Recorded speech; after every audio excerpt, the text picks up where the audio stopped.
ওয়াগনিয়াউকুম সামাহাউকুম, দেশের ধনী মানুষগুলো যখন দানশীল হবে, ওমরুকুম শুরা বাইনাকুম, যখন দেশের সব কাজ পরামর্শের ভিত্তিতে করা হবে, ফাজাহারুল আরদি খায়রুল লাকুম মিন বাতনিহা, তখন কবরে যাওয়া লাগবে না, কবরে যাওয়ার আগে এই জমিনটাই কবরের চাইতে উত্তম হয়ে যাবে। আমরা সেই রকম একটা জমিন বানাতে চাই, কথা বলেন ঠিক কিনা? কাবা শরীফে দেখছিলাম, এই যে 7-8 দিন আগে আসলাম, রুকনে আমিনি থেকে হজরে আসওয়াদ পর্যন্ত লক্ষ লক্ষ হাজী সাহেব, নারী পুরুষ সবাই এই দোয়া করছে, রব্বানা আতিনা ফিদ দুনিয়া হাসানা, আল্লাহ দুনিয়ায় হাসানা দাও, কল্যাণ দাও, শান্তি দাও, স্বস্তি দাও। আমি রাস্তায় নিরাপদে চলতে চাই, আমি এখান থেকে কুষ্টিয়া পর্যন্ত নিরাপত্তার সাথে যেতে চাই। কথা বলেন না কেন? এখন কি সেটা আছে? দিনে দুপুরে ডাকাতি হয়, অথচ মালয়েশিয়া আমি 1200 কিলোমিটার পাহাড়ি এলাকা জঙ্গল দিয়ে যাচ্ছিলাম, ড্রাইভার আমারে বলছে কোনো ভয় নেই, শুধু আল্লাহর ভয় ছাড়া সামনে কেউ আসবে না। আমরা তো এইরকম 56,000 বর্গ মাইল বানাতে চাচ্ছি, কিন্তু এটা বানাতে হলে আল্লাহর কোরআন ছাড়া কিচ্ছু নেই। ও যে যাই বলুক না কেন, সবগুলো ওদের ধান্দা আর ধোঁকাবাজি। এক কথা বলুন। এবার জিদ ধরেন একটা, এই যে ডক্টর মির্জা গালিব 100-র ভেতরে 98 নম্বর পেয়েছিল রসায়ন বিভাগ থেকে ঢাকা ভার্সিটিতে শিবিরে, কিন্তু ঢাকা ভার্সিটি শিবির করে বলে ওনারা নেয়নি। উনি চ্যালেঞ্জ দিয়েছিল, ঢাকা বিশ্ববিদ্যালয় ভুল করলো, আফসোস করা লাগবে। আমি এর চাইতেও বড় বিশ্ববিদ্যালয়ে শিক্ষক হয়ে বাংলাদেশের মানুষকে দেখাবো। ঠিক আমেরিকার বিশ্ববিদ্যালয়ের তিনি এখন শিক্ষক। পৃথিবীর ভেতরে যে 1000 বিশ্ববিদ্যালয় আছে তালিকায়, তার ভেতরে সেইটা একটা। ঢাকা ভার্সিটি 100 নম্বরের 98 নম্বর পাওয়ার পরও নেয়নি, চান্স পেয়েছে কোথায় দেখেছেন? সেখানে এখন তিনি সহকারী অধ্যাপক। ওনার মতো একটা জিদ নিয়ে আসেন সামনে। এবার যেই হোক, নুরুল ইসলাম হোক, আর সৈয়দ আহমেদ হোক, আর চরমনাই পীর হোক, আর মামুনুল হক হোক, আমরা দেখব যে ইসলামের পক্ষে যেই বাক্স দিয়েছে, দল বেদল নেই, এই জায়গায় এবার দেখতে চাই। আপনাদের গোবিন্দ পরামানিক যদি কথা বলতে পারে যে এবার একটু দেখি না কেন ইসলামকে, আপনাদের কি হয়েছে? এবার একটু দেখা যাবে না? কারা দেখতে চান সত্যি আল্লাহকে দেখান তো, লিল্লাহে তাকবীর। হাত না তুলে দাঁড়িয়ে আছে মানে?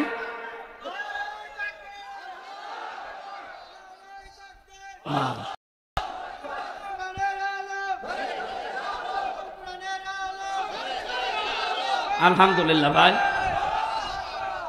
আমার মনে হয় ওয়াজ হয়ে গেছে। এরপরেও যদি আপনি ওয়াজ ঠিক রাখতে না পারেন, আপনি নিজের কথায় নিজে মুনাফিক।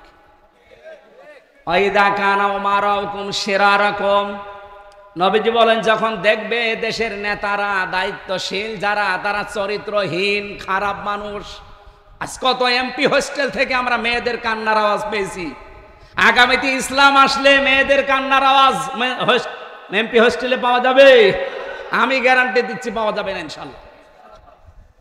ওয়াগনিয়াউকুম বুখলাউকুম, যখন দেশের ধনী মানুষগুলো কৃপণ হয়ে যাবে, ওমরুকুম ইলা নিসাইকুম, যখন দেশের সব কাজ পরামর্শ করা হবে শুধু মেয়েদের সাথে, ফাবাতনুল আরদি খায়রুল লাকুম মিন যারিহা, নবীজি বলেন তখন এই উপরে থাকার দরকার নেই, এই জমিনের নিচে চলে যাও, শান্তি পাবা। আমরা সেই অবস্থা তৈরি করতে চাই না।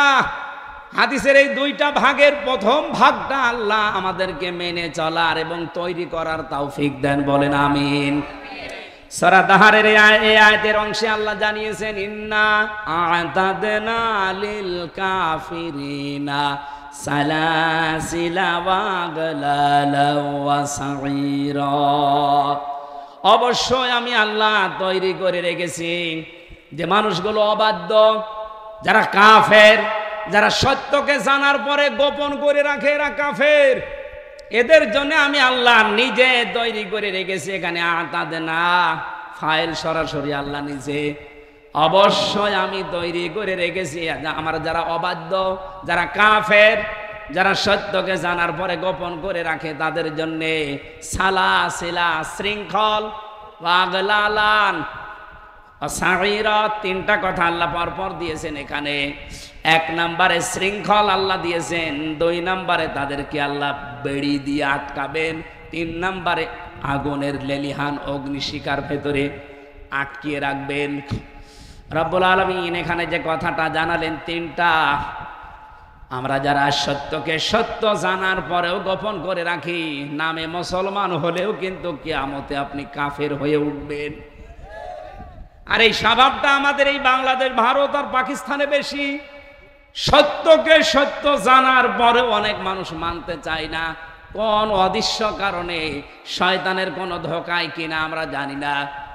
রব্বুল আলামিন বলেন এই যে সাঈরা, সাঈরা এটা জাহান্নামের একটা দরজার বা স্তরের নাম। কোরআন হাদিস পড়ে আমরা এতদিন বলতাম যে জাহান্নাম 7টা, জান্নাত 8টা। না, কোরআনে আমরা পেয়েছি জাহান্নামও একটা, জান্নাতও একটা, কিন্তু তার স্তর, জান্নাতের স্তর আমি পেয়েছি কোরআনে কারিমে প্রায় 17টা, আর জান্নাতের স্তর আমি পেয়েছি 100টার উপরে।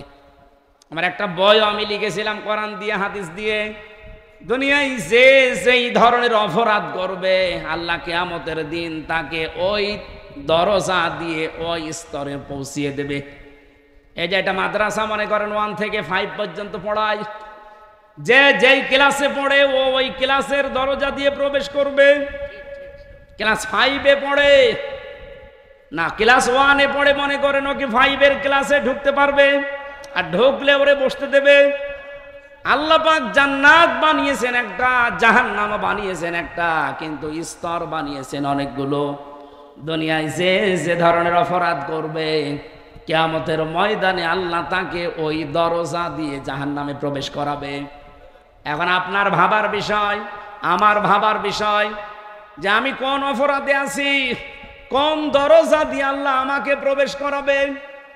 1 নম্বরে সাঈর বলতে গিয়ে যেটা পেয়েছিলাম সূরা ফুরকানের ভেতরে, কিয়ামতে জবাব দিতে হবে। এই বিশ্বাস যারা করেন না, এই বিশ্বাস নেই, এই জন্যই তো একজনের 620টা বাড়ি হয়েছে। একটা বাড়িতে আমি থাকার সময় পাই না। আর গত টার্মে একজন মন্ত্রী ছিল, ওর 620টা বাড়ি। কিয়ামতে জবাব দিতে হবে, দুদকের কাছে বাদই দিলাম, কিয়ামতে জবাব দিতে হবে। এই টেন্ডেন্সি যদি ওর ভেতরে থাকতো, বলেন তো কিয়ামত পর্যন্ত হায়াত পেলে ওর 620টা বাড়ি লাগে? বলেন, যে দেশের মানুষের একটা বাড়ি নেই আর 620টা বাড়ি বানিয়ে রেখে দিয়েছে, অথচ একটা বাড়ি তো থাকতে পারে না। সেদিন সিঙ্গাপুরে গিয়েছিলাম, ওই শয়তান দেখি নিচে বসে বসে চা খাচ্ছে। বললাম কি এখানে? হুজুর আমি আগেই চলে এসেছি ভাব দেখে। আগেই ভাব দেখে চলে আসলেন, আপনার তো 620টা বাড়ি, হোটেলে কেন? বাড়ি থেকে মায়ের খাবো, সব তালা লাগানো। মালয়েশিয়া বানিয়েছে ওরা সাহেব পাড়া, কানাডায় বানিয়েছে বেগম পাড়া। যেখানে যেখানে যে দেখলাম একটাও থাকতে পারে না, সব তালাবদ্ধ করা অথবা ভাড়ায় দেওয়া। নিজেরা থাকে হোটেলে, 50,000 1 লাখ টাকা করে বিল, আর ওগুলো সব তালাবদ্ধ। কি করলেন জীবনে? দেশেও আসতে পারছেন না, নিজের বাড়িতেও থাকতে পারছেন না। এর একটাই সমস্যা হয়ে দাঁড়িয়েছে, ও কিয়ামতে জবাব দিতে হবে। এই বিশ্বাস ওর ভেতরে ছিল না। আর বিশ্বাস থাকলেও কাজ ছিল না বিশ্বাস অনুযায়ী। আমাদের বিশ্বাস আছে, কিন্তু বিশ্বাস অনুযায়ী আমাদের কাজ করা লাগবে। এই জন্য আমিরে জামাত ডাক্তার শফিকুর রহমান উনি অলরেডি মাইক হাতে নিয়ে ঘোষণা দিয়েছে, এই দেশে জামাত ইসলাম থেকে অ্যাডভোকেট নুরুল ইসলামের মতো 300 এমপি দাঁড় করিয়েছে জামাত ইসলামের। যদি পাশ করে কেউ 100 টাকা নিয়ে পাশ করলে 5 বছর পরে ওর 1টা টাকা বাড়বে না, আরো 10 টাকা কমে যাবে। এখনো তো 73টা দল বাংলাদেশে আছে, কই কোন দল তো ঘোষণা দিতে পারে না। গত 7-8 দিন আগে আমি হজ থেকে আসার 2 দিন পরে একজন হিন্দু এসেছিল, আগরওয়ালা, কুষ্টিয়া, খুব বড় ধনী মানুষ। রাত 11টার দিকে আমার বাড়িতে এসে কলিং বেল চেপছে, খুলে দিলাম। কে আপনি? নাম বললো, যা প্রথমটুকু আমি বললাম না, পরে দেখলাম আগরওয়ালা। এ নাম শুনে বুঝলাম যে ওর ইমান নেই। আমি মনে করলাম যে এত রাতে এসেছে ও মনে হয় মুসলমান হবে। বলে না, কি এত রাতে কি মুসলমান হবেন? বলছে না। কেন? হঠাৎ দেখি মোবাইল থেকে একটা ভিডিও বের করে আমারে দেখাচ্ছে যে হুজুর এইটা আপনার বক্তব্য। হ্যাঁ, আপনি এত শক্ত কথা বললেন কি করে? কি কিছুদিন আগে একটা জনসভায় বলেছিলাম যে আমির জামাতের নির্দেশ, এই দেশে আমির হামজা যদি 100 টাকা নিয়ে এমপি হয় 5 বছর পরে 90 টাকা হয়ে যাবে, আরো 10 টাকা কমবে, বাড়বে না। এ কথাটা আমার এত ভালো লেগেছে, আপনাকে সরাসরি না দেখে থাকতে পারলাম না। তাই বলে আপনি রাত 11টায় আসবেন? মুসলমান হওয়ার জন্য আসলে তো ভালো হতো। অথচ আমাদের এগেনস্টে যারা কুষ্টিয়ার কথাই বলছি, ওরা অলরেডি ঘোষণা দিয়েই দিয়েছে, এবার যদি সিটটা পাওয়া লাগে 100 কোটি টাকা যদি খরচ করা লাগে তাও করব। আমার প্রশ্ন হচ্ছে, আমার 1 টাকা খরচও নেই, 1 টাকা তোলার কোনো ধান্দাও নেই, আর আপনি যদি 100 কোটি টাকা খরচ করেন অবশ্যই আপনাকে 200 কোটি টাকা তোলা লাগবে। তাছাড়া আপনি খরচ করবেন কোন কারণে? তালি মারছে।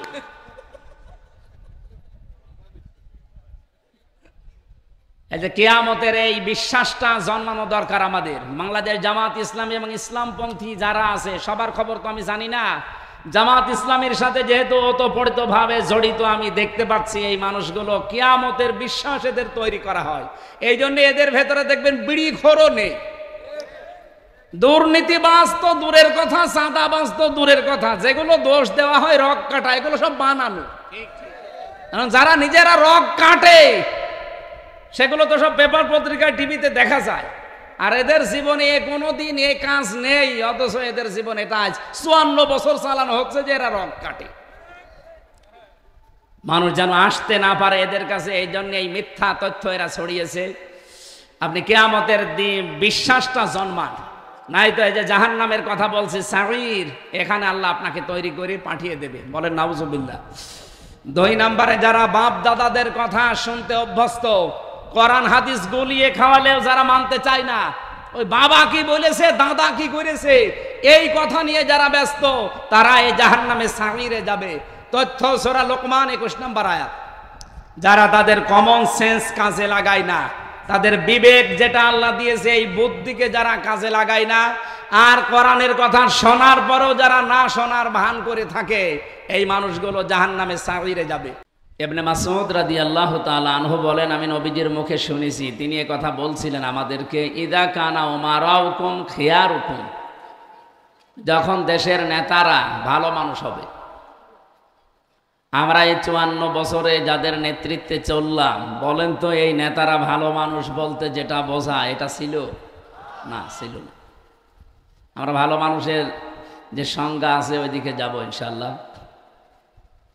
ওরা কোরআন শরীফে সবচাইতে বেশি আমার মনে হয় এই শব্দটা আমরা পরিচিত, যে ইন্নাল্লাযীনা আমানু ওয়া আমিলুস সালিহাত, নিশ্চয় যারা ঈমান আনে আর যারা আমলে সালেহ করে, নেক কাজ করে, সৎ কাজ করে, ভালো কাজ করে। এটা কি শুনেছেন কোনোদিন? না এখন শুনলেন? কি শব্দ প্রতিদিন আমার মনে হয় মানুষ শুনতেছে, পড়তেছে। এই যে ঈমান আনার পরে যারা আমলে সালেহ করে, ভালো কাজ করে, নেক কাজ করে, যে মানুষ যখন ভালো কাজ করবে তখন তো ওই লোকটাকে আমরা ভালো বলি। আর ভালো কাজ কি? সালেহ শব্দের শাব্দিক অর্থ শুধু নেক না, সৎ না, শুধু ভালো না। সালেহ শব্দের আধুনিক ব্যাখ্যা হচ্ছে, আপনি এখন যারা আধুনিকভাবে তাফসীর করে, অভিধান বেত্তা যারা আধুনিকভাবে এখন বিশ্বের বিভিন্ন দেশে আমি যেহেতু যাই, আমি দেখেছি সালেহ শব্দের ব্যাখ্যা তারা এখন নিয়ে এসেছে। সালেহ মানে যোগ্য। কি বললাম বলেন? যোগ্য হওয়া লাগবে। লাতারকাবুন্না তাবাকান তাবাক, হে নবী আপনি যেখানে আছেন ওখানে পড়ে থাকার জন্য দুনিয়ায় আপনাকে আমি পাঠাইনি, আপনাকে উপরে ওঠা লাগবে। আপনি একটা জায়গা থেকে আর একটা জায়গায় যেতে হলে যোগ্যতা ছাড়া যেতে পারবেন না, আর যোগ্যতা ছাড়া গেলেই সেটা জুলুম হবে।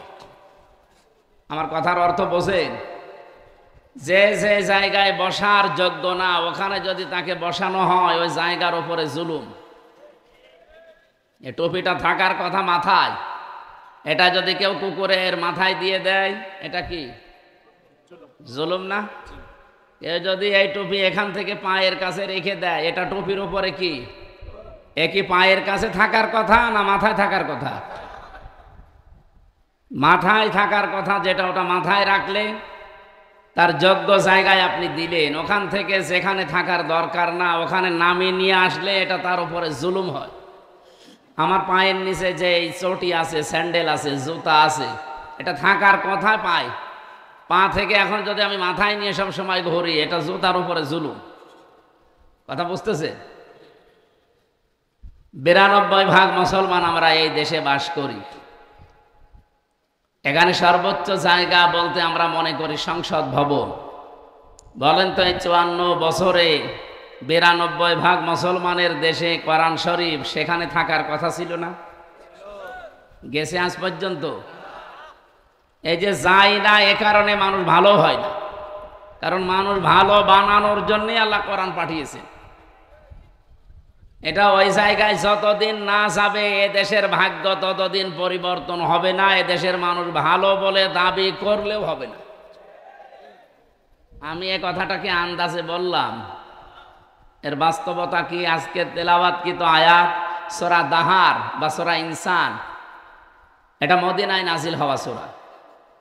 আপনি দেখবেন পুরা কোরআনে 92টা সূরা আছে মক্কায় নাজিল হওয়া, আর 22টা সূরা আছে মদিনায় নাজিল হওয়া। এটা একটা বর্ণনা। আর একটা বর্ণনা 86টা হচ্ছে মক্কায় আর 28টা হচ্ছে মদিনায়।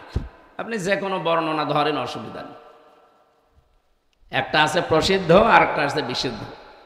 তা আমরা 92 আর 22 এইটাই পড়েছি, এইটাই বলছি। মনে করেন 92টা সূরা আছে মক্কায় নাজিল হওয়া, কোন সূরার ভেতরে আপনি ইয়া আইয়ুহাল্লাযীনা আমানু পাবেন না।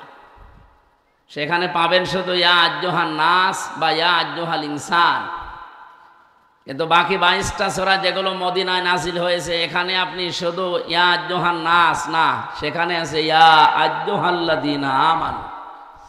আমি যারা এখানে আলেম ওলামা আছে, যারা চিন্তাশীল, তাদেরকে বলছি খুব ভালো করে এই প্রথম শব্দটা মিলিয়ে নিন।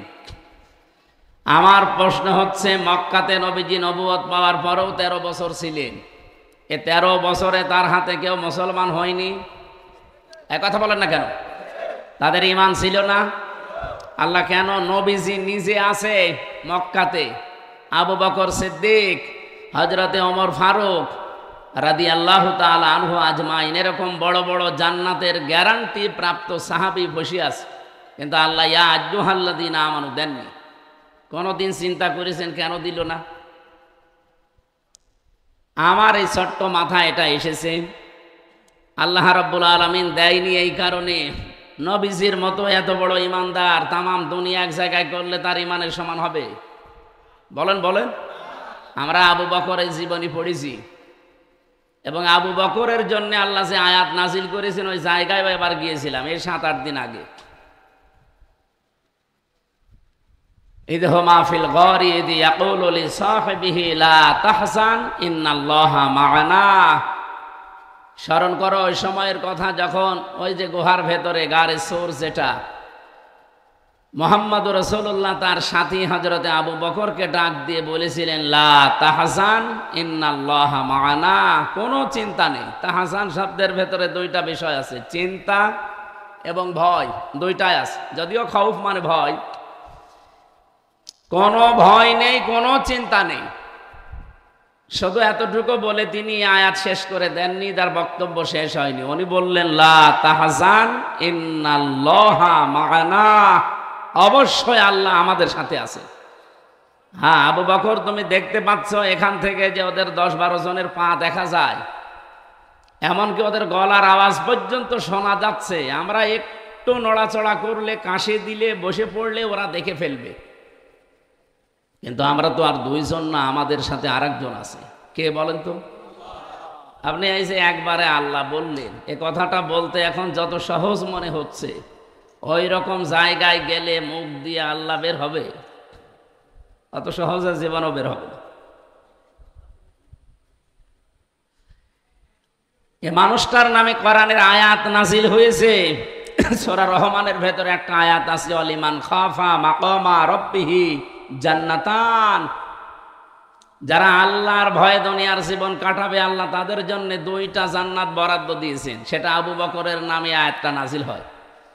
অসময় একবার হযরতে আবু বকর মসজিদে নববীতে বসে বসে কাঁদছিলেন, শিশুর মতো কাঁদছিলেন। নবীজি এসে বললেন যে অসময় তো মসজিদে আসার কথা না, কাঁদো কেন? সিদ্দিক আকবর বলেছিলেন, ইয়া রাসূলুল্লাহ, আল্লাহ কি আমাকে মাফ করেছে? উনি বলেন তো, যারে জান্নাতের সার্টিফিকেট পাঠিয়েছে জীবিত অবস্থায়, সেই লোকটা শিশুর মতো ক্রন্দন করে বলছিল, আল্লাহ আমাকে মাফ করেছে, আমি জান্নাত পাবো তো? সঙ্গে সঙ্গে আয়াতটা নাজিল হয় তার উপরে, হে নবী আপনি আবু বকরকে জানিয়ে দেন, তার মনের অবস্থা তো আমি দেখেছি, তার যে ভয়টা, এই কারণে আমি আল্লাহ তার জন্য 2টা জান্নাত বরাদ্দ দিয়ে দিলাম। আমরা জান্নাত যদি একটা পাই, হযরত আবু বকর কয়টা পাবে? 2টা। জান্নাতের প্রত্যেকটা দরজায় একজনকে নাম ধরে ডাকতে থাকবে, তাকাল ইয়া বাবাকার, এই তার নাম আবু বকর। কোন পর্যায়ের মানুষ ছিলেন আপনি এবার ভাবেন। শুধুমাত্র নবীকে যেদিন পাহারা দিয়েছিলেন, ওই এক রাতে গারে সরে যে নেকি পেয়েছেন, তামাম পৃথিবীর সব মানুষের সওয়াব নেকি এক পাল্লায় রাখলে তার ওই এক রাতের চাইতে বেশি হবে না। বহু কথা তার জীবন থেকে আমরা শুনেছি, পড়েছি। আমার প্রশ্ন হচ্ছে, এত বড় মাপের ইমানদারেরা মক্কায় আছে আল্লাহ তারপরেও ইয়া আইয়ুহাল্লাযীনা আমানু, ও হে যারা ইমানদার বলেন, বলেছেন ইয়া আইয়ুহান নাস, হে মানব মণ্ডলী। মুফাসসিরিন ইকরাম যারা আধুনিকভাবে কোরআন ব্যাখ্যা করেন, তারা লিখছে এটা যে মক্কায় যদিও নবীজি ছিলেন, বড় বড় সাহাবা একরাম ছিল, কিন্তু রাষ্ট্রীয় ক্ষমতায় মানুষের ভাগ্য যারা পরিবর্তন করতে পারে, এই জায়গাগুলোতে একটাও ইসলামপন্থী লোক ছিল না, ছিল সব আবু জেহেল, আবু লাহাব, আবু সুফিয়ান, এই মানুষগুলো দায়িত্বে ছিল। আবু জেহেল মার্কা লোক যতদিন পর্যন্ত রাষ্ট্রের ক্ষমতায় থাকে, একেবারে পূর্ণাঙ্গ ঈমান আনার জন্যে, ঈমানের ওপরে চলার জন্যে যেই পরিবেশ দরকার সেইটা তারা রাখে না। আমার কথার অর্থ আপনি বুঝে ফেলেছেন। আবু জেহেল ক্ষমতার মসনদে থাকার কারণে বিশ্বনবী নিজে আছে, আবু বকর আছে, ওমর আছে, এরপরও আল্লাহ ইয়া আইয়ুহাল্লাযীনা বলেননি। অথচ এই নবী হিজরত করে মদিনায় চলে গেলেন, মাত্র 10 বছর এই কোরআন দিয়ে রাষ্ট্র চালিয়েছিলেন, তিনি ছিলেন প্রধানমন্ত্রী। এটা কি বানালাম? নবী যে 10 বছর কোরআন দিয়ে রাষ্ট্র চালিয়েছিলেন, রাষ্ট্রপ্রধান ছিলেন, এটা আমার বানানো কথা। এবার আপনি দেখেন যে 22টা সূরা নাযিল হয়েছে এই মদিনায়, প্রত্যেকটি সূরায় আপনি দেখবেন ইয়া আইয়ুহাল্লাযীনা আমানু বলে আল্লাহ ডাক দিয়েছেন। কি বুঝলেন এখান থেকে? কোরআনে কারীম 54 বছর আমরা আমাদের দেশে এমন অবস্থায় পড়াচ্ছি, এমন জায়গায় রেখেছি যেখানে মানুষের ভাগ্য পরিবর্তন হওয়া দরকার, সেখানে আজও নিয়ে যেতে পারি নাই। এজন্য যে মানুষগুলো দায়িত্ব পায় কোরআন না থাকার কারণে, ওই মানুষগুলো যেহেতু যোগ্য না, ইন্নাল্লাযী লাইসা ফি জাওফিহি শাইয়্যুম মিনাল কোরআনি কাল বাইতিল খরিব, ওইটা তো মানুষের অন্তরই বলা যায় না, যেখানে কোরআনের আলো নেই, জ্ঞান নেই, নূর নেই, ওটা মানুষের অন্তরই না, ওটা উজাড় গৃহ, শয়তানের ঘর। আর 54 বছরে আমার মনে হয় এই দেশে যারা রাষ্ট্রপতি, প্রধানমন্ত্রী, মন্ত্রী, আপনি তাকিয়ে দেখেন অধিকাংশগুলোই কোরআন ছাড়া। এই জন্য যোগ্য হওয়া লাগবে কোরআনের মাপকাঠিতে। 54 বছর পরে আল্লাহ যেহেতু একটা সুযোগ আমাদেরকে দিয়েছেন, এই যে 300 এমপি এবার কিন্তু ইসলামের একটা একটা করে বাক্স প্রত্যেকটি আসনে যাবে। 300 আসন আছে না সারা দেশে? একটা একটা করে বাক্স যাবে, সব ইসলামের একটা বাক্স। এবার আপনি নির্বাচনে দেখবেন হয় ইসলামের পক্ষে অথবা ইসলামের বিপক্ষে। যারা আল্লাহর আইনে জমিনে কায়েম করতে চায় তারা ইসলামের পক্ষে, পদ্ধতি যাই হোক। যারা আল্লাহর আইনের বিপক্ষে আছে, যারা গেলে আল্লাহর আইন প্রতিষ্ঠা করবে না করবে, তাদের মানুষের তৈরি করা আইন, এরা আছে শয়তানের পক্ষে। এখানে তো আর ভাগ করার কিছু নেই। একদল এই দেশে এখন হিজবুল্লাহ, আর একটা হিজবুল শয়তান। আপনি আর কোনো ফতোয়ায় যেতে পারবেন না যদি বলেন না অনেক আলেম তো আছে, ওগুলো আলেম না, ওগুলো জালেম। আগস্টের 5 তারিখের পর থেকে দেশে সব আলেম ওলামা পীর মুরিদ সব যখন একটা হয়ে বাক্স একটা দিতে চায় এবার ইসলামের, আপনি হঠাৎ করে সেখান থেকে আবার নতুন করে কি তৈরি করলেন?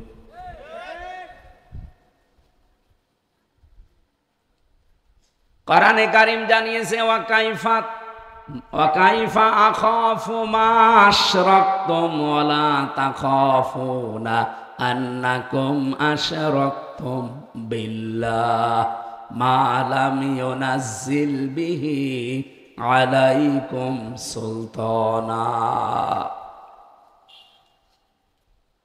81 নম্বর আয়াতে আছে, প্রথম অংশে পাবেন সূরা আনআমের, সূরা আনআম 81 নম্বর আয়াতের প্রথম অংশে আল্লাহ জানিয়েছেন হযরত ইব্রাহিম তার জাতির লোকদেরকে বলেছিলেন, এই এদিকে তাকান, হে আমার জাতির লোকেরা, আমি কি করে ভয় পাবো তাদেরকে যাদেরকে তোমরা আল্লাহর সাথে শরীক করো। এই সমস্ত মূর্তিগুলোকে তোমরা আল্লাহর সাথে শরীক করো। এখন হয়তো বাংলাদেশে মূর্তি নেই, কিন্তু আল্লাহর আইনের সাথে অন্য আইন যারা যোগ করে চালাতে চায় তারাও মূর্তি পূজা করার শামিল। আপনি নিয়ে আসেন তো, কোন হুজুর নিয়ে আসবেন এবার? 1500 বছর আগে তারা মূর্তি পূজা সরাসরি করত। 92% মুসলমানের দেশে হয়তো এসে শয়তান আপনাকে বলবে না যে এই যে পাথরের মূর্তি, এই যে মাটির তৈরি মূর্তি আপনি সেজদা দেন, বলবে না। এ তো শিরক হয় কি করে, সেরকম একটা রাস্তায় আপনাকে নিয়ে যাবে। মূর্তি পূজা করা সেরকম গোনা, আল্লাহর আইনের বিপক্ষে মানুষের তৈরি করা আইন কায়েম করার জন্য চেষ্টা করা ওইরকম গোনা। এদেশে চলছে না? কথা বলতে গেলে কিছু মানুষ দেখি বলে হুজুর আমার বিরুদ্ধে যাচ্ছে। আপনার বিরুদ্ধে গেলে আমি কি কোরআন শরীফ বন্ধ করে দেব? এই আয়াত কেটে আপনি বাদ দিয়ে দেন। আপনি মানুষের তৈরি করা আইন আল্লাহর সাথে যেটা শিরিক, এইটা করতে গিয়ে আপনি ভয় পান না। এটার জন্য আপনি মিছিল করেন, মিটিং করেন, দল করেন, টাকা খরচ করেন, শ্রম দেন। আর আমি আল্লাহর তৈরি করা আইনের পক্ষে কাজ করতে গিয়ে ভয় পাবো কোন কারণে বলেন? আর যখন সব এক হয়ে যাচ্ছে, এরপরও দেখছি কিছু মানুষ বলছে না, এতদিন তো যাকে একটা কথা বলতেন যে এ দেশে ইংরেজি শিক্ষিত মানুষ দুইটা এক জায়গায় হতে পারলে ওই হুজুররা এক জায়গায় হয় না। এবার তো এক হয়েছে, এবার আপনি কি বলবেন? এরপরেও যদি আপনার বিবেকের দরজা না খোলে, আমার মনে হয় ও কুকুরে পোশাক করছে। আর আজ বাড়ি বাসে এটা রেকর্ড হচ্ছে, সারা দেশে এখন চলছে, লাইভ যারা দিয়েছে সারা পৃথিবী শুনছে। মানুষের তৈরি করা আইন এই পৃথিবীতে কায়েম করা আর মূর্তি পূজা করা একই, কোনো পার্থক্য নেই। এরকম আমল নিয়ে কিয়ামতে যখন আল্লাহর সামনে উঠবেন, যারা আল্লাহর আইনের বিপক্ষে অন্য কোনো আইন তৈরি করার জন্য চেষ্টায় আছেন, আপনি বুঝে করেন আর না বুঝে করেন, কোরআনে কারীম জানিয়েছে ওয়াকাদিমনা ইলা মা আমিলু মিন আমালিন ফাজআলনাহু হাবাম মানসুরা। সূরা ফুরকানের 23 নম্বর আয়াতে আছে, 19 নম্বর পারার প্রথম নম্বর পৃষ্ঠার 3 নম্বর লাইনে আছে, রব্বুল আলামিন বলেন শিরিক মিশ্রিত কোন আমল আমার কাছে যখন নিয়ে আসবে, ওটা আমি ধুলি কণার মতো ওর মুখের উপরে নিক্ষেপ করব। আগে থেকে সতর্ক করলাম, আপনি কিন্তু ধরা খাচ্ছেন, আমি দেখতে পাচ্ছি। আল্লাহর কসম, মানুষের তৈরি করা আইন এই জমিনে আজ যারা কায়েম করার জন্য দল করছেন, আপনি যদি আমির হামজা না কাবার ইমাম দিয়েও জানাজা পড়ান, মরে গেলে আপনি জাহান্নামী। এক কথা বলেন না কেন? কাবার ইমাম না, সরাসরি বিশ্বনবী নিজে জানাজা পড়িয়েছিল। আব্দুল্লাহ ইবনে উবাইয়ের জানাজায় 22 জন সাহাবী অলরেডি দাঁড়িয়ে গেছে, শুধুমাত্র হযরত ওমর তিনি দাঁড়াননি। তিনি বলেছিলেন না, আমি ওর জানাজায় দাঁড়াবো না। উহুদের ময়দানে যেদিন আমরা যাচ্ছিলাম, সেদিন 300 মানুষ নিয়ে ভেগে গিয়েছিল। আমি ওর জানাজায় দাঁড়াবো না। নবীজি বললেন, ওমর, আল্লাহ আমাকে এখনো পর্যন্ত নিষেধ করেনি, সুতরাং আমি জানাজা পড়াবো। এদিকে তাকান, খুব ভালো করে শুনবেন। তিনি জানাজার নামাজ আরম্ভ করেছিলেন, তাকবীর দেবেন আল্লাহু আকবার বলে, হঠাৎ জিবরাইল এসে বলে, ইয়া রাসূলুল্লাহ, জানাজার নামাজ বন্ধ করেন। ইস্তাগফির লাহুম আও লা তাস্তাগফির লাহুম, ইন তাস্তাগফির লাহুম ৭০ মাররাতান। এ পর্যন্ত বলেছিলেন। আপনি তাফসিরগুলো দেখেন, আধুনিক তাফসিরে ঠিক এইভাবেই লেখা আছে। জিবরাইল এসে আয়াতটা সূরা তাওবার ৮০ নম্বর আয়াত এ পর্যন্ত বলার পরে থেমে গেছে, আর কথা বলে না। হে নবী, এই লোকটার জন্য যদি আপনি জানাজার নামাজ পড়ান, তাওবা করেন অথবা ক্ষমা চান, ইস্তেগফার করেন, যাই বলেন, এর জন্য যা করেন আল্লাহ একে মাফ করবে না। যদি ৭০ বারও এর জন্য তাওবা করেন, ইস্তেগফার করেন, দোয়া করেন। আমি তাফসীর পড়তে গিয়ে দেখেছি মুফাসসিরিন ইকরাম লিখেছেন, এ পর্যন্ত যখন বলার পরে জিবরাইল থেমে গেছে, নবীজি মনে মনে ভাবছিলেন, আল্লাহ তো ৭০ বারের কথা বলেছে, আমি এই লোকটার জন্য ৭১ বার দোয়া করব। আপনি চিন্তা করতে পারেন কোন কোন ব্যক্তি কথা বলছে, যিনি আকাশের দিকে হাত তোলা লাগে না, শুধু মনের ভেতরে কামনা আসলে কবুল হয়ে যায়।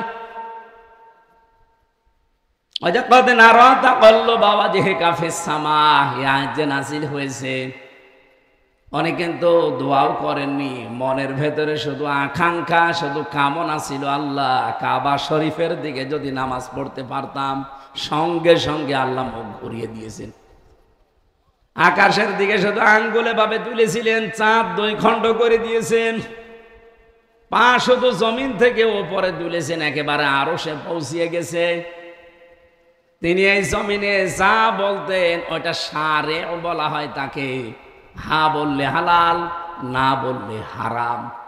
এরকম পাওয়ারফুল মানুষ তিনি জানাজায় দোয়া করছেন, বলছেন আমি ৭০ বার যদি কবুল না হয়, এই লোকটার জন্য আমি ৭১ বার দোয়া করব।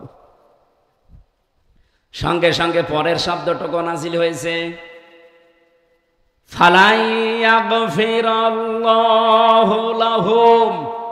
আমার প্রশ্ন এখানে একটাই, যে হোম নিয়ে আমি কোরআন শরীফ যতটুকুই পড়ি, চিন্তা ভাবনা করে পড়ি, আল্লাহ যদি লাং শব্দটা এখানে না দিয়ে মাজির সিগা ব্যবহার করতেন, আমি অর্থ করে ফেলতাম, কিন্তু আমি ভয় পেতাম না। আমি ভয় পেয়েছি এই কারণে, ইয়াগফির এটা মোজারে, বর্তমান, ভবিষ্যৎ, প্রেজেন্ট, ফিউচার। এর আগে লান, মোজারের আগে লাং শব্দ আসলে বাংলা অর্থ দাঁড়ায় জীবনেও হবে না। এতটুকু যদি আল্লাহ ফালাইয়াগফিরাল্লাহ পর্যন্ত দিতেন, তাও তো সমস্যা ছিল না। ওই লোকটাকে আল্লাহ জাহান্নামে দিচ্ছে দিক, কিন্তু শেষের শব্দের দিকে তাকান। হোম, এই যে জমির, এটা বহু বছর, এইটা দিয়ে আমরাও এর ভেতরে ঝামেলায় আছি। কিয়ামত পর্যন্ত আয়াত যেহেতু কোরআনে থাকবে, আব্দুল্লাহ ইবনে উবাইয়ের মতো চরিত্র দুনিয়ায় যারাই তৈরি করবে। কি চরিত্র ছিল তার? সে নামাজ পড়তো রাসূলুল্লাহর পেছনে মসজিদে নববীতে, নবীজির সাথে সে ইফতারি করতো রোজা রেখে। আল্লাহর নবী একদিন শুধু একটু মসজিদে নববীতে ফজরের নামাজের পরে বলেছিলেন যে আল্লাহর কাছে 2টা নাম খুব প্রিয়, একটা আব্দুল্লাহ আর একটা আব্দুর রহমান। সঙ্গে সঙ্গে পেছন দিক থেকে উঠে গিয়ে নিজের নাম পাল্টিয়ে রেখেছে আব্দুল্লাহ।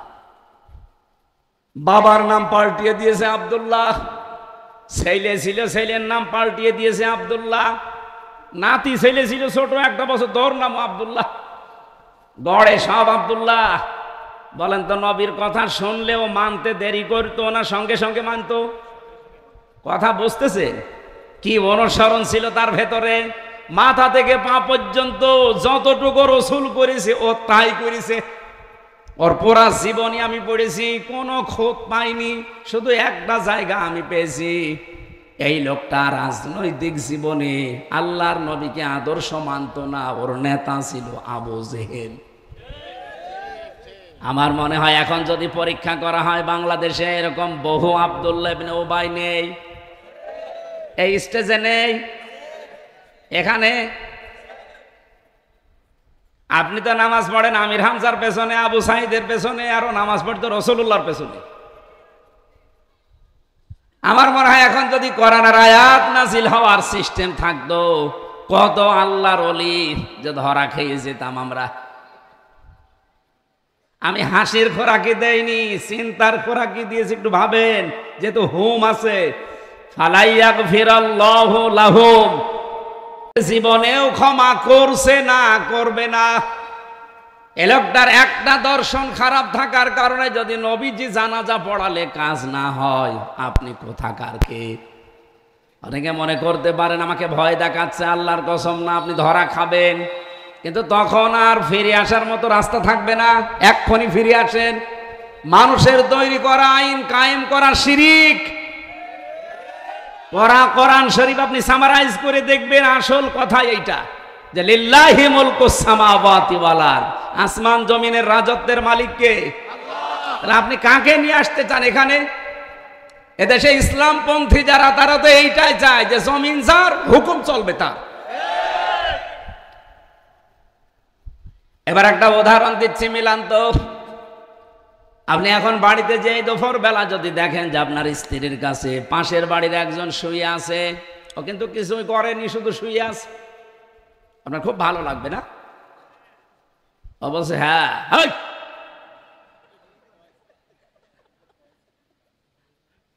আপনি কি করেন স্ত্রীর জন্য এমন? শুধু সেই কবুল বলে নিয়ে এসে শুধু তাকে দিয়ে কাজই করান।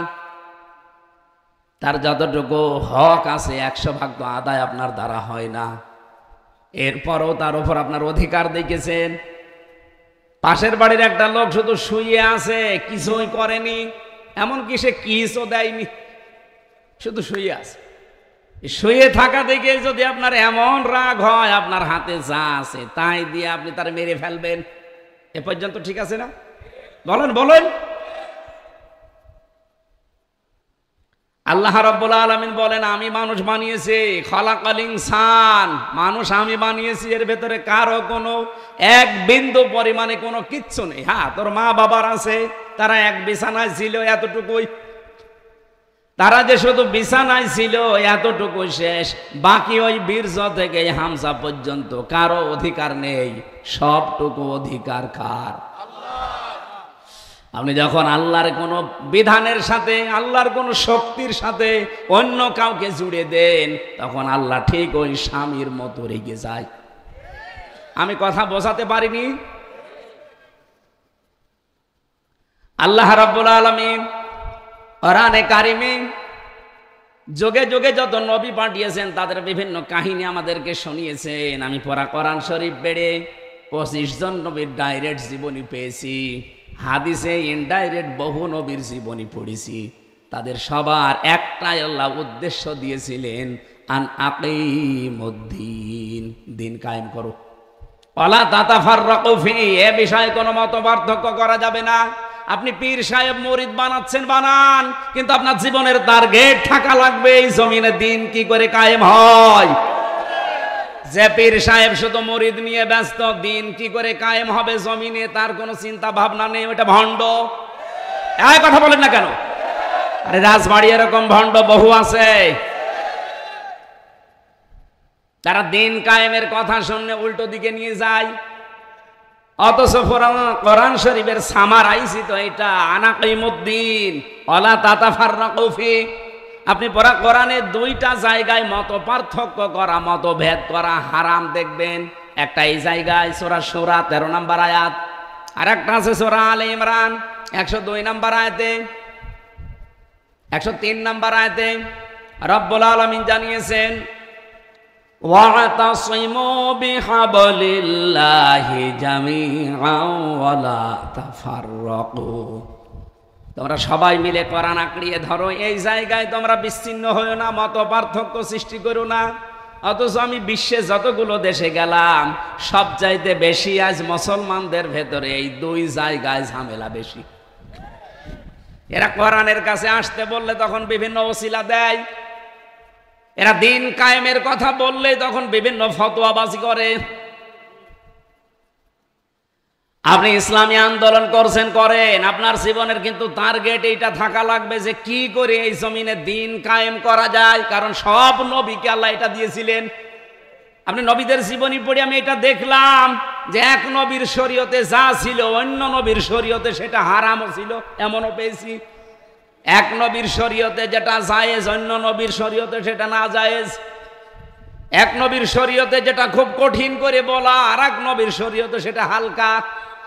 হযরতে মুসা আলাইহিস সালামের শরীয়ত হচ্ছে এই শরীরের চামড়া কোন জায়গায় যদি নাপাক লেগে যায় তাহলে এটা খুশিয়ে খুশিয়ে তারপরে পরিষ্কার করবেন, তাছাড়া পাক হবে না। কিন্তু আমাদের নবী মুহাম্মদুর রাসূলুল্লাহ সাল্লাল্লাহু আলাইহি ওয়াসাল্লামকে আল্লাহ যে শরীয়ত দিয়েছেন, আপনার খোসানো লাগবে না, শুধুমাত্র ধুয়ে ফেললেই পাক হয়ে যাবে। ঈসা নবীর শরীয়ত পড়ছিলাম, ইনজিল কিতাবে তার শরীয়ত আছে। তার শরীয়তে কোনো জায়গায় নাপাক লাগলে ধোয়াও লাগে না, চামড়া খুশিয়ে ফেলেও দেওয়া লাগে না, শুধু এভাবে মুছে দিলেই শেষ। বলেন তো তিন নবীর শরীয়ত কয় রকম? আরো জোরে বলেন। কিন্তু তাদের প্রত্যেকের জীবনে একটাই টার্গেট আল্লাহ দিয়েছিলেন। সূরা সূরার 13 নম্বর আয়াতের প্রথম থেকে পড়ে দেখেন, প্রত্যেকটি নবীর নাম এখানে আছে। ঈসা আছে, মুসা আছে, ওয়াহাইনা ইলাইকা দিয়ে মুহাম্মদুর রাসূলুল্লাহ আছে। তাদের প্রত্যেককে আল্লাহ জানিয়েছিলেন যাই করেন দুনিয়ায় দিন কায়েম করবেন, আর এ বিষয়ে কোনো ফতোয়াবাজি করবেন না। এ পর্যন্ত বলে আল্লাহ আয়াত শেষ করে দেননি। আমি সূরা সূরার 13 নম্বর আয়াতটা সবাইকে একটু বাড়ি যেয়ে পড়ার জন্য বলছি। রব্বুল আলামিন এবার বলেন, কাবুর আলাল মুশরিকিনা মা তাদউহুম ইলাই। হে নবী, আপনি যেদিকে মানুষকে ডাকেন যে দিন কায়েম করা লাগবে, এইটা শুনলে সবচাইতে বেশি মন খারাপ করবে, খারাপ লাগবে মুশরিকদের। আপনি কি মুশরিক? না মুশরিক।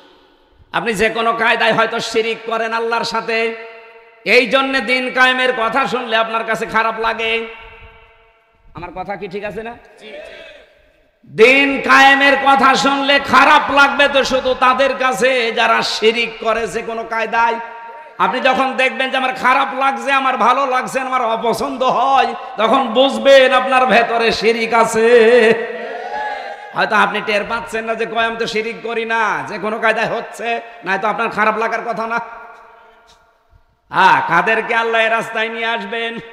আল্লাহু ইয়াজতাবি ইলাইহি মাইয়াশা ওয়া ইয়াহদি ইলাইহি মাইয়ুনিব। আল্লাহকে যাকে নির্বাচিত করে, এদিকে তাকান, এই যে নির্বাচিত করার মাধ্যমে মানুষকে, নির্বাচনের মাধ্যমে যে নির্বাচিত করা হয়, এই শব্দটা কোরআনে আছে। আল্লাহু ইয়াজতাবি, এজিতাবা শব্দের শাব্দিক অর্থ হচ্ছে নির্বাচিত করা। আমার প্রশ্ন, বলেন তো পৃথিবীতে যে কোনো জিনিস নির্বাচিত করা হয় কোন পদ্ধতিতে? আপনি কি ঘুমাচ্ছে? যে কোনো জিনিস নির্বাচিত করতে হয় নির্বাচনের মাধ্যমে। নির্বাচন না দিয়ে আপনি আন্দাজে কাউকে নির্বাচিত বলে ঘোষণা দিতে পারেন, আর দিলে কি ওইটা বৈধ হয়? যদিও 15 বছর ওইভাবে ছিল, নির্বাচন ছাড়াই নির্বাচিত। 153 জন হয়েছিল না, ওকে নির্বাচনের মাধ্যমে এমনি এমনি। তাহলে যে কোনো জিনিস নির্বাচিত করা লাগে নির্বাচনের মাধ্যমে। আল্লাহ বলেন আমি নির্বাচিত করি যাদেরকে, কাদেরকে করি? ওয়াহদি ইলাইহি মাইয়ুনিব। আমি যখন দেখি যেই লোকটা আমি আল্লাহর দিকে মন থেকে ফিরে আসতেছে, তাকে আমি হেদায়েত দিয়ে আমার দিন কায়েমের রাস্তায় লাগিয়ে দেই। সুতরাং বাংলাদেশে এখন 18 কোটি মানুষ আছে, এই রেকর্ড হচ্ছে। 18 কোটি মানুষ এই দেশে, এখন মাত্র 7 কোটি 20 লাখ মানুষ এখন চাচ্ছে এই দেশে দিন কায়েম হোক। এই গত 3 দিন আগের জরিপ, আজকে 28 তারিখ না, 25 তারিখের জরিপ এসেছে। এই বাংলাদেশে এখন 7 কোটি 20 লাখ মানুষ মনে প্রাণে চাচ্ছে যে আল্লাহর বিধান কায়েম হোক। আগে এত চাইতো না, আগে 100 জনের মাত্র 15 জন মানুষ চাইতো, সেখানে 1 বছর এই 26 দিন চলছে। এই 1 বছর 25-26 দিনে এই পরিমাণ মানুষ অলরেডি বেড়ে গেছে। আপনি আর কিছুদিন যেতে দেন, এই দেশে 100 জন মানুষ বলবে আমরা এই জমিনে দিন কায়েম চাই। আপনি দেখছেন না গোবিন্দ চন্দ্র পরামানিকের রাজবাড়ি না, ভদ্রলোক সেদিন ঢাকায় দেখা হয়েছিল। বললাম বাড়ি কোথায়? বলছে আপনার পাশে। পাশে মানে রাজবাড়ি। উনি একটা কথা বললেন না সেই দিন, যে এই দেশে আমরা বহু জিনিসে 54 বছর দেখলাম, এবার আমরা আল্লাহর বিধান দেখতে চাই। উনি নাম ধরে বলেছে, আমি তো নাম ধরলাম না, উনি নাম ধরেই বলেছে যে জামাত ইসলামী বাংলাদেশকে দেখতে চাই, তাহলে আমরা এই দেশের সবচাইতে বড় নিরাপদে থাকতে পারি।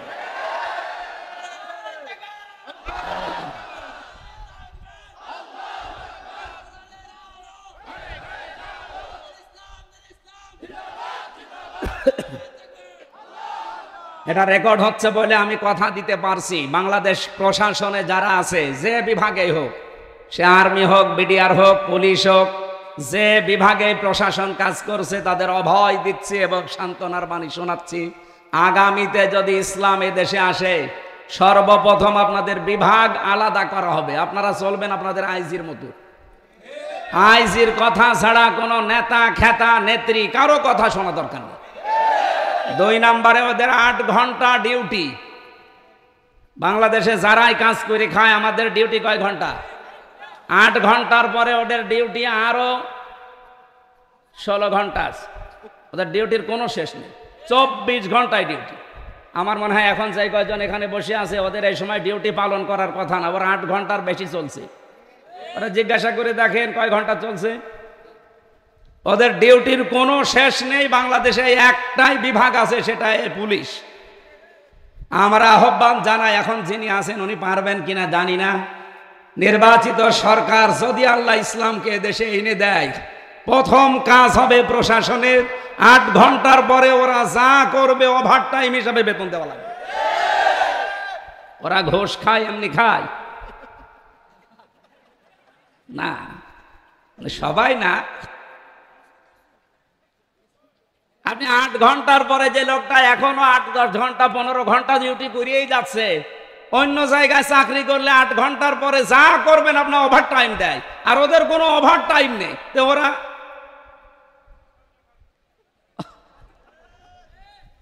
আমরা চাচ্ছি সামনে আল্লাহ রাব্বুল আলামিন এই ব্যবস্থা যেন ইসলামের মাধ্যমে করে দেয়। অনেক দামি জিনিস প্রশাসনে যারা আছে, এই পোশাকটা অনেক দামি। হযরত ওমর বানিয়েছিলেন এই পুলিশ। হযরত ওমরের হাতে গড়া পুলিশকে আজকে যা হিসাবে ব্যবহার করেছিল হাসিনা, ওই পোশাকটা এখন মানুষের কাছে ঘৃণিত হয়ে গিয়েছিল। আগামীতে আস্তে আস্তে আমরা ওই পোশাকের জায়গা মতো আবার পৌঁছিয়ে দিতে চাই ওই 2টা কাজের মাধ্যমে। তারা ওই কারো কথা শুনে চলতে গেলে জীবনও এই দেশ দুর্নীতি মুক্ত হবে না। তাদের মন মতো, আইজির মন মতো কাজ করতে দেন, এ দেশ একদিনে ঠান্ডা করে ফেলবে। গত 3 দিন আগে আমার বাড়িতে এই যে এসির তার কেটে নিয়ে যাচ্ছে দুপুর বেলা, মানে আমি জমার নামাজে গেছি। আজকে কি বার? বৃহস্পতিবার, ধরো শুক্রবারে 5 দিন 6 দিন হয়ে গেল। একটা আমার সিসি ক্যামেরা লাগানো আছে 5-6টা। ও সেখানে তার কাটতেছে ওর মাথার উপরে দেওয়া। ওখানে আমি সিসি ক্যামেরায় দেখলাম ম্যাডামও নামাজে আছে, আমিও নামাজে গেছি মসজিদে। 1:31 ও কাটতে আরম্ভ করেছি। তার মানে সবাই আমরা নামাজে, ও মনের শোকে তার কাটতেছে। ও তো আর জানে না যে ওর মাথার উপরে কিরমান কাতিবিন বসে আছে। ও কাটা শেষ করে চলে গেছে, কাটতে পারেনি শেষ পর্যন্ত। মনে হয় সেরকম অস্ত্র ছিল না। আমি আসার পরে ম্যাডাম আমারে বলছে এটা কি যেন দেখলাম সিসি ক্যামেরা অন করিয়ে। কি? এই যে পরে আমি 31 সেকেন্ড ভিডিও যেটা ছিল ওটা মোবাইলে নামিয়ে ওসি সাহেবকে দিলাম কুষ্টিয়ায়। বললাম স্যার দেখেন তো, দিনের বেলা হুজুর আমরা চিহ্নিত করতে পেরেছি, ও তো সব দেখা যাচ্ছে, দেখতেছি। আল্লাহ, আমি 2:30টার দিকে বললাম, 5টার সময় দেখি বলছো হুজুর ও ধরা পড়ে গেছে। আমি আমার কাছে একটু দেখতে যাই কলা পাউরুটি নিয়ে। ওরা যখন পিটিয়েছে ওসি বলছে আমার একা দোষ না, আমার সাথে আরো 2 জন আছে, জেলে যদি আমারে দেন আমি একা থাকতে পারবো না, ওদেরকেও নিয়ে আসে। এই হিসাবে ও এই হিবার দিয়ে 3 বার তার কাটলো। ওর তো 200-300 টাকায় বিক্রি করে, কিন্তু আমার তো তার লাগাতে 7-8 হাজার টাকা চলে যায়। তা আমি চিন্তা করলাম, বলেন তো ওনারা যদি মন দিয়ে কাজ করতে পারে, কোন নেতা খেতা নেত্রীর কথা না শুনে, ওনাদের যে রুলস আছে ওই অনুযায়ী, একটা চোর যদি ধরতে 2.5 ঘন্টাও সময় লাগে না অত বড় শহরে, মন দিয়ে কাজ না করে যদি ছেড়ে আড়া ঘোড়া ছেড়ে দেয়, ও কিয়ামতের আগেও চোর ধরতে পারবে না, যতই প্রমাণ থাক। এই জন্য আমরা জানি যে ঔষধ কোন জায়গায় দেওয়া লাগবে। ইসলাম আসলে আগামীতে এই কাজ আমরা আগে করব ইনশাআল্লাহ। ওদের বিভাগ আলাদা হবে, ওরা আইজির কথা মতো চলবে। এ দেশ মালয়েশিয়ার মতো সিঙ্গাপুরের মতো ঠান্ডা হয়ে যাবে। মালয়েশিয়াতে প্রশাসন চলে তাদের আইজির কথা মতো, আর আমাদের কোন জায়গার কোন নেতা খেতা নেত্রী ও জীবনে কি করেছে ওর আমল নামা দেখলে ওরে আগে ধরা দরকার, অথচ তার কথা মতো ওদের চলা লাগে। 2 নম্বরে বিভিন্ন জায়গায় যে একটু অপকর্ম হয়, কারণ ওদের চাহিদা নেই, ওরাও তো মানুষ। আমরা চাই 8 ঘন্টার পরে যে যেইভাবে কাজ করবে, ডিউটি করবে, ওদের ওভার টাইম হিসাবে যদি হিসাব করে দেওয়া যায়, আমার মনে হয় অনেক জায়গায় ঘুষ প্রশাসনে এটা বন্ধ হয়ে যাবে ইনশাআল্লাহ। আল্লাহ আপনাকে যদি নির্বাচিত করে থাকে, আপনাকে পছন্দ করে থাকে, আপনার মন মানসিকতা ঝুঁকে আসা এইটা দেখে, তাহলে আপনাকে দিন কায়েমের জন্য আল্লাহ সিলেক্ট করবে, নির্বাচিত করবে, কাজে লাগাবে। আপনি এখন ভাবেন আপনাকে দিয়ে আল্লাহ করাচ্ছে কিনা। এই যে 18 কোটির ভেতরে মাত্র 720 কোটি মানুষকে আল্লাহ কবুল করেছে, তারা ভাগ্যবান। আর আমরা এখনো পর্যন্ত আল্লাহর দৃষ্টিতে পূর্ণাঙ্গ ইমানদার হতে পারি নাই। এই কারণে এই দেশ এখনো 56,000 বর্গ মাইল কোরআন দিয়ে চলে না।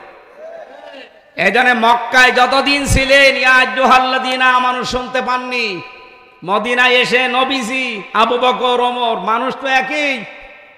এই মানুষগুলোই যখন কোরআনে কারিম দিয়ে রাষ্ট্র কায়েম করতে পেরেছিলেন, আল্লাহ তখন ইয়া আইয়ুহান নাস আর বলেননি, কি বলেছেন? সুতরাং এই দেশে আপনি যতই পাগড়ি মাথায় দেন, যত জুব্বা গায়ে দেন, সারা জীবন চিল্লান দেন, সারা জীবন মুরিদগিরি করেন, হবে না।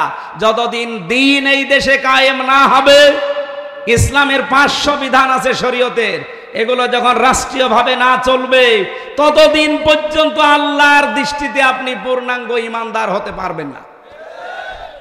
এবার যার কাছে ফতোয়া নেবেন নেন।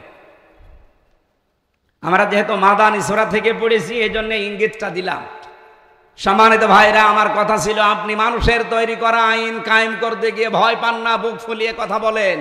আমি আল্লাহর তৈরি করা আইন এই জমিনে কায়েম করতে গিয়ে ভয় পাবো আপনাকে, কোন কারণে আপনি বলেন?